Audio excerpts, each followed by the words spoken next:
Hello everyone and welcome back.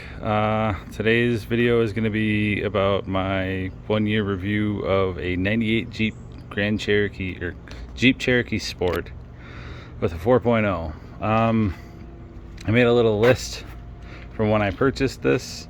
I guess I should kind of give you a little bit more detail on the purchase. I bought it from a friend. There were a significant amount of things that were wrong with it, so they sold it to me for about $75. And since then I put quite a bit of effort into it. I'm not going to read through everything here, but I'll give you a little second to kind of glance at all the stuff that I've had to do.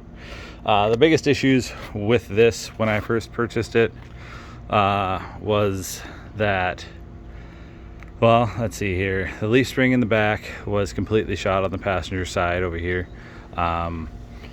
The brake line that led to the rear was completely rusted out.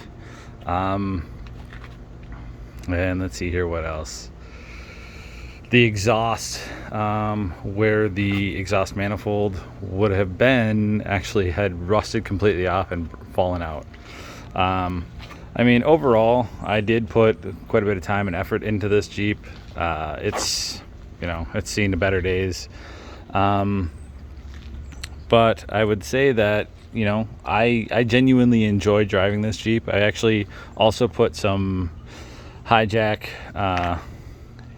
air shocks in the rear to hold it up so that the leaf springs didn't, warp out too much. I only replaced the passenger side. The driver's side probably needed to be replaced as well. I haven't done that. As you can, I don't know if you can see that or not. You can kind of see that the leaf spring is completely flat on this side, and there's not really much I can do aside from replace it.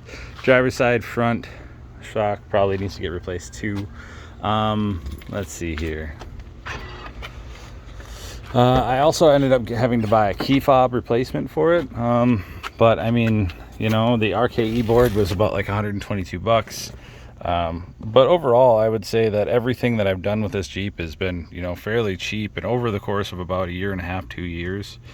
I mean, it's been really such a nice vehicle. When I first got it, it had I want to say 80 some thousand miles according to the cluster, which I know the cluster's been replaced, but there's no other lights that actually come on, like the check engine light, airbag, and everything. That all turn off when you start it.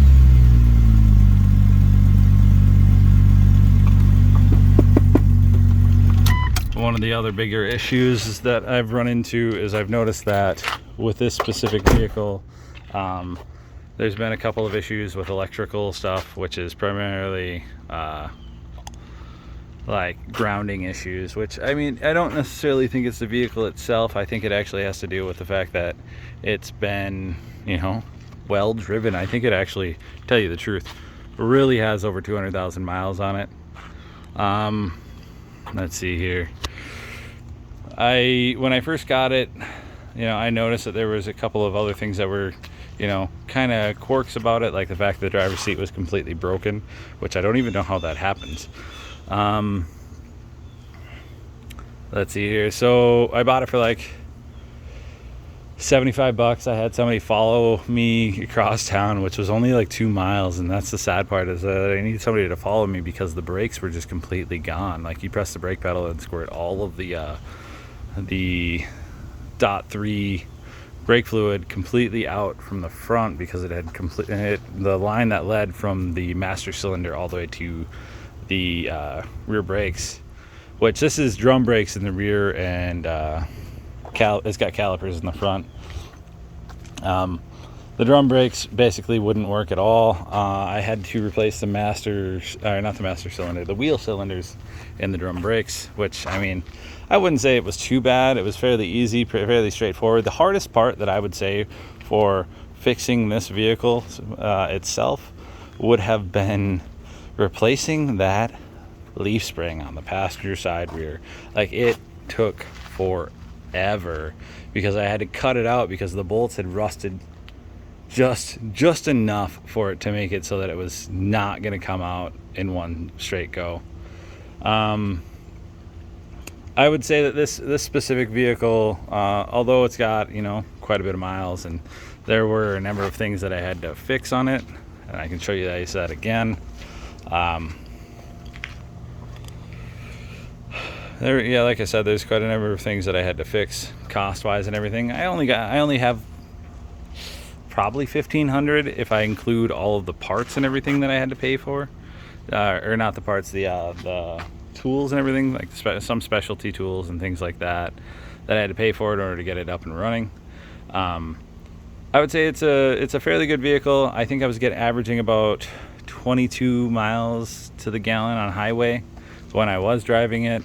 And as you can see, I still have the old snow tires on there from when I was driving it this past winter. Then I upgraded to a 2002 Volkswagen Passat wagon GLX 4Motion, which means it's got all-wheel drive. 4Motion is literally just it's literally Audi's all-wheel drive, but they just call it 4Motion because it's in a V-dub, so it's just the lower end vehicle. Rocker panels I was planning to replace on both sides, but it's just at this point in time I think I'm probably going to end up selling it.